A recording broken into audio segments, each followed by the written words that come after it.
आजकल के माशरे में स्पेशली मगरिब के ममालिक में रहते हुए हम बच्चों को एक ऐसे माहौल में पालने की जद्दोजहद में मसरूफ़ हैं जो कि मनफी असरात से भरपूर है। इसमें सोशल मीडिया, वीडियो गेम्स, फितने, बाहर का माशरा, हर तरह के खदशात से माशरा भरा हुआ है। तो हम अपनी ज़िंदगी के तकाज़ों को पूरा करते हुए, जिसमें काम है, हमारी तालीम है, हमारी सोशल ऑब्लिगेशंस हैं, हमारे लिए अपने बच्चों के साथ मयारी वक्त गुजारना बहुत ही मुश्किल हो गया है। इस वजह से हमारे बच्चे उस वैल्यूज से महरूम होते जा रहे हैं जो उनकी पर्सनैलिटी का हिस्सा होना चाहिए, और उन वैल्यूज से महरूम होने की वजह से वो वालिदैन के एहतराम की कमी वो के साथ बड़े हो रहे हैं, जो कि वालिदैन और बच्चों के माबैन ताल्लुकात की मजीद ख़राबी का बाइस बन रही है। तो अब हमारे वालिदैन को जो एक और दरपेश मसला है जो सबसे अहम है, जिस हवाले से आज हम सब यहाँ इकट्ठे हुए हैं, वो है दीनी तालीम का, गाइडेंस का बहुत फुकदान है। हमारे जो इस वक्त की जनरेशन है, जो पेरेंट्स हैं इस वक्त, वो बिल्कुल वेल इक्विप्ड नहीं है। अगर मैं खुद को भी रख के सोचती हूँ तो हम बिल्कुल वेल इक्विप्ड नहीं हैं अपने बच्चों के को उस हवाले से उनकी ज़िंदगी में वो मालूमात देने के लिए, वो गाइडेंस प्रोवाइड करने के लिए जो उनको एक अच्छा इंसान बनाने के लिए बहुत ज़रूरी हैं। और बहुत सारे मामलात ज़िंदगी में हम बच्चों को ज़िंदगी की पेचीदगियों में उनको खुद सेल्फ नेविगेशन के लिए छोड़ देते हैं कि ये खुद सीखें और खुद जो है ना वो इसको असेस करें और अपने मामलात को देखें। इस वजह से जो उनकी प्रॉपर डायरेक्शन होनी चाहिए, जो उनकी ज़िंदगी का मकसद होना चाहिए, वो उससे बहुत दूर हट रहे हैं। तो इन चैलेंजेस पर काबू पाने के लिए वालिदैन को अपने बच्चों की परवरिश में बड़ा फ़ाल किरदार अदा करना चाहिए। इस हवाले से हमें आज हमारी बहुत ही वेल रिनाउंड पर्सनैलिटी हैं, डॉक्टर कमल कैसर एक मुमताज़ माहिर नफ्सियात हैं, रिसर्चर हैं, वालिदैन की तरबियत की माहिर हैं। वो बच्चों आप ज़हनी और जज्बाती और अखलाकी नशोनुमा पर भी गहरी नज़र रखती हैं, और हम जैसे वालिदैन को बड़े प्रैक्टिकल, बड़े इफेक्टिव और बड़ी पॉजिटिव जो है ना वो ट्रेनिंग और गाइडेंस देती हैं, इसमें माहिर हैं।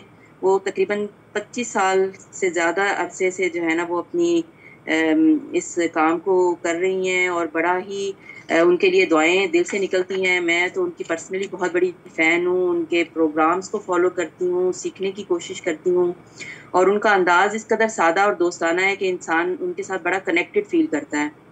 इस दौर के वालिदैन की जितनी भी स्ट्रगल्स हैं, मुश्किलात हैं, बड़ा वो बहुत ही बेहतर तरीके से, बहुत ही प्रैक्टिकल अंदाज में वो उनकी अखलाकियात में हर तरह से गाइडेंस करती हैं। और इस हवाले से हम बड़े खुश नसीब हैं कि वो आज हमारे इस सेशन में हमें वो उसी तरह से हमें ट्रेन करेंगी, हमारी रहनुमाई करेंगी, और हमें बताएंगी कि क्या कमी है, वो कौन सी स्किल्स हैं जो हम सीख सकते हैं, और अपने बच्चों की बेहतर तरबियत में मगरबी ममालिक में रहते हुए हम अपने बच्चों को दीन से कैसे जोड़ सकते हैं, हम उनकी उन इखलाकी इक़दार पर कैसे काम कर सकते हैं, और अपने अंदर भी वो अपनी स्ट्रेंथ को पूरा रखते हुए जज्बाती कैफियत में जाए बगैर, बच्चों पर चीखे चहाड़े बगैर, हम किस तरह से अपने बच्चों को बेहतर तरीके से आइंदा आने वाले माशरे के लिए एक बेहतर प्रैक्टिसिंग मुसलमान बना सकते हैं।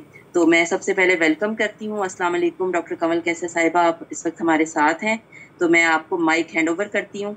तो आप प्लीज़ हमें जो है ना वो बताएं, हमारी रहनुमाई फरमाएं कि हमें किस तरह से खुद को बदलना है ताकि हम अपने बच्चों को बेहतर तरीके से उनकी पेरेंटिंग कर सकें। वालेकुम अस्सलाम वरहमतुल्लाहि वबरकातुहू। जज़ाकल्लाह खैर।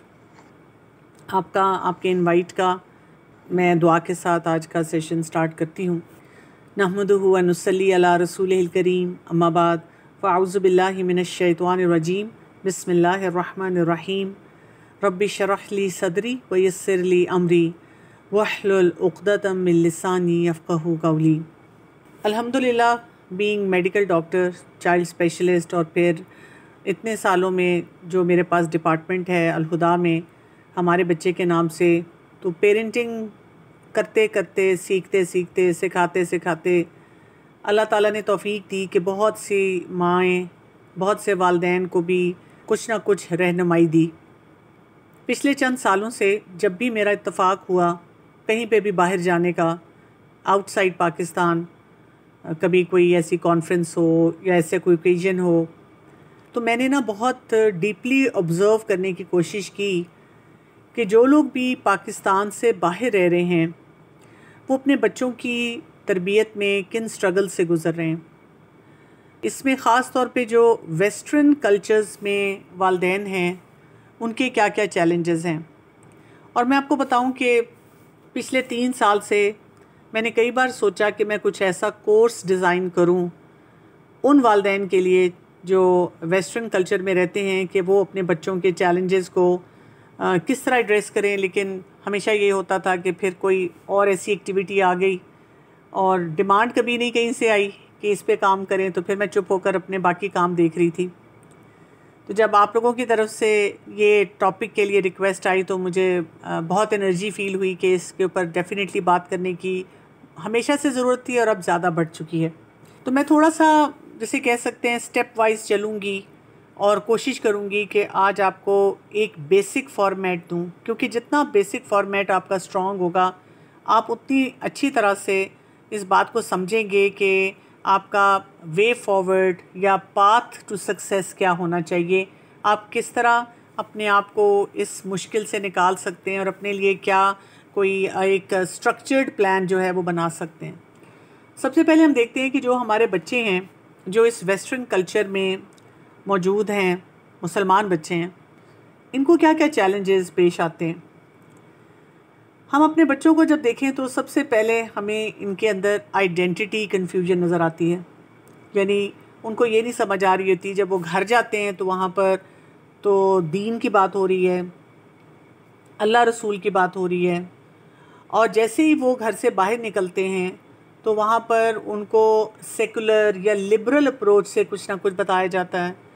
चाहे वो उनका कोई एजुकेशनल इंस्टीट्यूशन है, सड़कें हैं, बहुत से और एंटरटेनमेंट के सोर्सेज हैं, और अगर वो बच्चा टीनेज के करीब पहुंच गया और उसका अपना फ़ोन, अपनी टैब, अपना लैपटॉप है और उस पर उसने अपने इंस्टाग्राम और टिकटॉक और बाकी सोशल मीडिया अकाउंट्स बनाए हुए हैं, तो वहाँ पर उसको ये मंज़र नज़र आता है, जिसकी वजह से वो समझ नहीं रहा होता कि मुझे किस चीज़ को फॉलो करना है और किस चीज़ को गिव अप कर देना है। दूसरा बड़ा चैलेंज जो बच्चे की ज़िंदगी में होता है वो पीयर प्रेशर की शक्ल में है। पीयर प्रेशर हर जगह है, हमने भी अपनी जवानी में ये बहुत सहा और ये हमेशा हमें नज़र आता है। लेकिन वो मुसलमान बच्चा जो कि वेस्टर्न कल्चर को फेस कर रहा है, उसके लिए बहुत सारी ऐसी चीज़ें हैं जो कि उसके अंदर कन्फ्यूजन भी पैदा कर रही हैं और गिल्ट भी लेकर आ रही हैं। जैसे वो देख रहा है कि जी पार्टीज़ हो रही हैं, वो देख रहा है गाली गलौज हो रही है, वो ये भी देख रहा है कि कोई इज़्ज़त का मेयार नहीं है, किसी भी बड़े को कुछ भी सुनाया जा सकता है, और वो बेहयाई का भी एक बाज़ार गर्म देख रहा है। अब उसे नहीं समझ आती कि मैंने इसको कैसे मैनेज करना है, क्योंकि अगर वो दोस्तों में बैठकर कोई भी ऐसी बात बोले कि दिस इज़ नॉट राइट, तो वहाँ पे उसका मजाक उड़ाया जाएगा, उसको बिल्कुल आउटकास्ट कर दिया जाएगा, वो आइसोलेट हो जाएगा, वो कहाँ जाएगा, वो क्या करेगा। वो अपने वालिदैन को भी कई दफ़ा नहीं बता पाता। हाँ, वालिदैन बहुत से बिहेवियर से अंडरस्टैंड करते हैं कि हमारे बच्चों के क्या चैलेंजेस चल रहे हैं। एक और जो चैलेंज बच्चे महसूस करते हैं उसको हम कहेंगे कल्चरल डिस्प्लेसमेंट। यानी जब वो पब्लिक में होते हैं तो उनको लगता है कि शायद हम बहुत ज़्यादा मुसलमान हैं, हालांकि शायद आपके स्टैंडर्ड से या जब आप मसाजिद में जाते हैं तो उनको ऐसा नहीं फील होता, और जब वो घर में बच्चे होते हैं तो वहाँ से उनको ये फीलिंग आ रही होती है कि हम बहुत ज़्यादा वेस्टर्नाइज हो गए हैं। इसकी वजह से इनके अपने अंदर बहुत बड़ा कॉन्फ्लिक्ट चलता है और बहुत सा रिबेलियस बिहेवियर भी आता है। बागी हो जाते हैं बच्चे, तंग पड़ जाते हैं, थक जाते हैं, उनको समझ नहीं आती कि हम क्या फ़ैसला करें अपने लिए। इस्लामोफोबिया और बुलिंग, ये बहुत बड़ा वक्त गुजरने के साथ साथ चैलेंज बनता जा रहा है। बच्चे जो हैं उनका मजाक उड़ाया जाता है, उनको एक्सक्लूड कर दिया जाता है, डायरेक्ट डिस्क्रिमिनेशन की जाती है इस वजह से कि अगर बच्चा डार्क स्किन्ड है या मुसलमान उसका कोई आउटलुक है, उसका नाम ऐसा है, लड़की है हिजाब ले रही है, नमाज कोई पढ़ता है, तो इन सब बातों की वजह से उसको बहुत ज़्यादा बुली किया जाता है। इसी तरह इन बच्चों का ओवर एक्सपोजर हो रहा होता है डिजिटल कंटेंट के साथ, जिसकी वजह से बच्चे जो हैं बहुत सारी ऐसी आइडियोलॉजीज़ को अंदर लेके जा रहे हैं जिसमें कोई फ़िल्टर नहीं लगा हुआ। यानी जैसे आप देखें जेंडर कन्फ्यूजन बहुत ज़्यादा है, हाइपर सेक्शुलाइजेशन बहुत ज़्यादा है, एथिज़म है। यानी किस किस मसले के ऊपर आप बात करेंगे, हर जगह पे आप इस परेशानी में रहते हैं, क्या करें? आप उस परेशानी से निकलने के लिए बच्चों को क्या समझाएं? आप देखिए कई दफ़ा और कई जगहों पे ये भी आपके लिए प्रॉब्लम होती है कि बच्चों को आप ये नहीं कह सकते कि आप ओपनली जाकर किसी भी जगह पे कहें कि this is not right, because उसको लॉ का हिस्सा बना दिया गया होता है। तो ये जो चीज़ है ये भी एक बहुत बड़ा चैलेंज है कि बच्चे क्या करें और किधर से अपने आप को मैनेज करें। अच्छा, ये चैलेंज सिर्फ बच्चों का नहीं है। अब आप देख लें, बच्चों के चैलेंजेस हैं। अब हम आ जाते हैं पेरेंट्स के चैलेंज की तरफ। मुसलमान वालिदैन जो कि इस वेस्टर्न कल्चर में रह रहे हैं, अब वो क्या करें? उनके क्या क्या फियर्स हैं, क्या क्या बातें उनके दिमाग में चल रही हैं, या हस्बैंड वाइफ आपस में डिस्कस कर रहे हैं, और कभी कभार एक स्पाउस फील कर रहा है और दूसरा जो है वो बिल्कुल चिल स्टाइल है, वो कहता है कोई फ़र्क नहीं पड़ता, रिलैक्स करो। सबसे पहले क्या है कि उनको ये फियर आता है कि we are going to lose our children to this system. बहुत वरी करते हैं कि जो कुछ भी हम बच्चों को सिखा रहे हैं, हम अपने दीन मज़हब के मुताबिक बच्चों को लेके चलना चाहते हैं, लेकिन जिस कल्चर और सोसाइटी में हम रह रहे हैं वहाँ पर इन तौर तरीक़ों को ओप्रेसिव समझा जाता है, एब्यूसिव समझा जाता है, और कई दफ़ा अथॉरिटीज़ तैयार बैठी होती हैं कि ज़रा सा आपका बच्चा कुछ बोले या कोई थोड़ी सी बात सामने आए और वो बच्चे को पकड़ कर ले जाएं, अपनी कस्टडी में कर लें, आपसे अलग कर लें। इसी वजह से माँ बाप बहुत डर के रहते हैं वहाँ पे।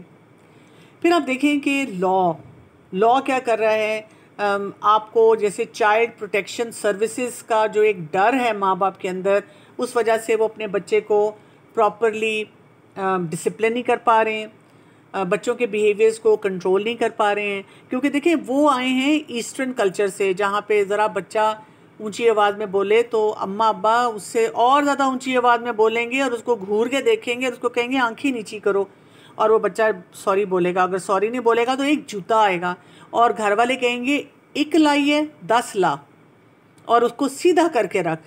और सोसाइटी भी इनकरेज कर रही है, ठीक है। तो हमने पेरेंटिंग सही वाली तो सीखी ही नहीं ना।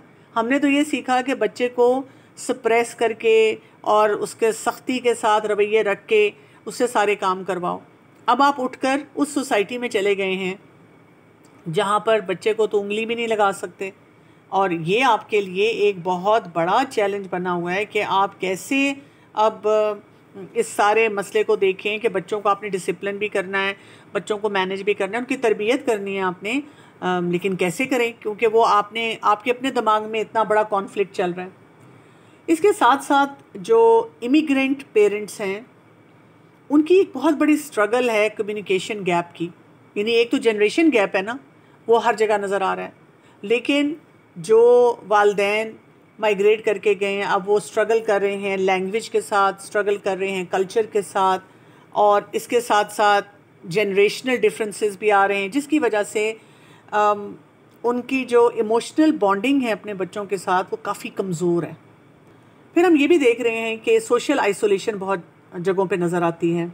जैसे आप अगर पाकिस्तान में या अपने होम टाउन में हैं, जैसे अपने होम टाउन में रहते हुए बड़े बड़े ख़ानदान हैं ना, और नानके हैं, दादके हैं, और हम मिल के रहते हैं, फिर ये कि हमें सपोर्ट मिल जाती है, कभी कोई हेल्प करता है, कभी कोई समझाता है, तो बहुत अच्छा वक्त गुजर जाता है। लेकिन अगेन जब एक वेस्टर्न कल्चर में आप रह रहे हैं, वैसे तो कभी कभी पूरी पूरी फैमिलीज़ मूव हो जाती हैं वहाँ पे, आप देखेंगे कि वो फिर भी कुछ ना कुछ अपनी स्ट्रगल्स में जेल करते हैं इकट्ठे होकर, और कुछ ना कुछ काम या अपना फ़ायदा निकाल ही लेते हैं। लेकिन ज़्यादातर पेरेंट्स को पेरेंटल स्ट्रेस बहुत ज़्यादा शुरू हो जाता है, बर्न आउट शुरू हो जाता है। इतना फ्रीक्वेंटली आ जा भी नहीं सकते, कुछ लोग तो ईयरली ठीक है अपने होम टाउन आ जाते हैं, अपने मुल्क में आ जाते हैं, और किसी मौके पे गर्मी की छुट्टियों में आ गए, कभी आप विंटर में आ गए, कभी कोई खुशी गमी में आ गए। लेकिन कुछ लोग तो काफ़ी सालों तक नहीं आ पाते, कभी कभी उनका फाइनेंशियल क्राइसिस होता है, कभी कभी बच्चों की कोई ऐसी ज़रूरियात होती हैं, या उनका कोई लीगल प्रोसेस ऐसा होता है जिसकी वजह से नहीं आ पा रहे होते। तो फिर ऐसे जो वालिदैन होते हैं उनका स्ट्रेस लेवल और बर्नआउट बहुत ज़्यादा होता है। फिर इसी तरह से वालिदैन का जो एक बहुत बड़ा चैलेंज होता है जब वो वेस्टर्न कल्चर्स में जाते हैं, जहाँ पर उनके तालीमी इदारों में बहुत कन्फ्लिक्टिंग किस्म की वैल्यूज़ उनको दी जा रही हैं। LGBTQ, फिर ये कि इंक्लूजन की बात की जाती है, हर चीज़ कोएड इंटरेक्शंस के साथ है और बड़ी खुल्लम खुल्ला इंटरेक्शंस चल रही होती हैं। सेकुलर किस्म के चैलेंजेस हैं और वो वालिदैन जो अपने बच्चों को दीन के मुताबिक उनकी तरबियत करना चाह रहे हैं, ये उनके लिए अच्छा खासा चैलेंज बन जाता है। थोड़ा सा आगे बढ़ते हैं और ये देखते हैं कि वालिदैन के बहुत कॉमन किस्म के फ़ियर्स क्या होते हैं, क्या क्या डर हैं जो उनके अंदर बैठे हुए हैं। कभी कभी उनकी ज़ुबान पे भी आ जाते हैं, लेकिन ज़्यादातर वो 24 घंटे इन्हीं बातों के बारे में सोच रहे होते हैं। जैसे बहुत से वालिदैन को ये डर होता है कि मेरा बच्चा जो है ना वो दीन छोड़ देगा, उसको शायद अल्लाह रसूल के बारे में कुछ नहीं पता होगा, मेरा बच्चा दीन से बाहर शादी ना कर ले। जब हम वेस्टर्न कल्चर में जाते हैं ना, तो मैंने जो एक बहुत बड़ा फ़ियर देखा था, पहले एक फ़ियर होता था कि हिंदू से शादी ना कर ले, सिख से शादी ना कर ले। क्यों? इसलिए कि हम कल्चरली क्लोज़ हैं, अपनी ज़ुबान है, अपना स्टाइल एक है। और अभी भी बहुत से ऐसे केसेस हमारे सामने आते हैं जिसमें मुसलमान बच्चे जो हैं इनसे शादियां कर रहे होते हैं। वह यहाँ पे वालिदैन को ये डर होता है। फिर अंग्रेज़ से शादी करें तो वो एक और तरह का डर होता है। अच्छा, और अब क्या डर शुरू हो गया है कि ये जो LGBTQ का फितना शुरू हो गया है, इनमें से किसी को पिक ना कर लें। अब तो वालिदैन ये कहते हैं कि जी, हम अपने बेटे को कहते हैं कि हम शुक्र करेंगे कि तुम लड़की से शादी करो, लड़की को कहते हैं शुक्र करेंगे तुम लड़के से शादी करो। ये ना सेम सेक्स मैरिज की तरफ चले जाएं। फिर ये कि हम अक्सर आपस में भी बात करते हैं और जब अपने मुल्क में आते हैं, जैसे पाकिस्तान आते हैं, तो बार बार एक दूसरे से पूछते हैं कि तुम तरबियत कैसे करते हो, और बड़े रश से उन वालिदैन को देखते हैं कि आप ऊंची आवाज़ में बोल लेते हैं, आप डांट लेते हैं, आप कितने लकी हैं। हम तो अगर ज़रा सी ऊंची आवाज़ वहाँ निकल जाए गाड़ी में, पब्लिक प्लेस पे, तो फ़ौरन इधर उधर देखते हैं कि किसी ने सुन तो नहीं लिया। क्यों? हमें डर लग रहा होता है कि वहाँ पे तो फ़ौरन हम पकड़े जाएंगे कि जी आप तो बहुत स्ट्रिक्ट हैं। इसी तरह हमें ये भी डर लगता है कि अगर हमने अपने बच्चे को ज़्यादा कंट्रोल करने की कोशिश की, या ये कि उसको किसी ख़ास डायरेक्शन में पुश किया, तो बच्चा जो है वो फ़ौरन रिपोर्ट कर देगा। उनको एजुकेशनल इंस्टीट्यूशंस हैं, उनमें ये तालीम दी जाती है कि जी अगर आपके वालिदैन आपको किसी तरह से भी मिसट्रीट करें, मिसट्रीटमेंट यही है कि तरबियत करने की कोशिश करें, फ़ौरन फ़लाँ नंबर पे कॉल करके बता दें। और वो सोशल सिक्योरिटी सर्विसेज जो हैं वो फ़ौरन आती हैं और बच्चे को पकड़ लेती हैं। और ये एक बहुत बड़ा चैलेंज बनना शुरू हो जाता है। और आप देखें, ख़ासतौर पे बच्चे जो छोटे होते हैं, उनको क्या पता, उनको तो उस वक्त अपने वालिदैन वाकई बहुत बड़े लग रहे होते हैं, विलन। वो तो कहते हैं अच्छा हमारे अम्मा अब्बा को अगर हमें वो डांटेंगे तो हम पकड़वा दें।